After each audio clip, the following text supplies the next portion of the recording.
The all-new Subaru Forester Arctic Edition has been officially introduced.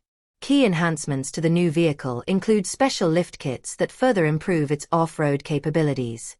In terms of appearance, the new vehicle is equipped with a specially designed body kit including a front bumper, grille, fenders, side skirts, and rear bumper, giving it a more robust look.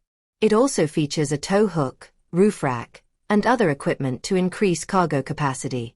The vehicle is fitted with specially designed wheels and reinforced with Toyo R/T tires, improving handling on unpaved roads.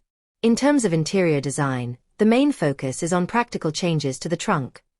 These changes are primarily achieved by adding more extendable shelving to meet various practical needs. In terms of power, the new car is equipped with a 2.5-liter horizontally opposed four-cylinder engine producing a maximum of 180 horsepower and 240 Nm of peak torque, paired with a CVT transmission and horizontally opposed all-wheel drive.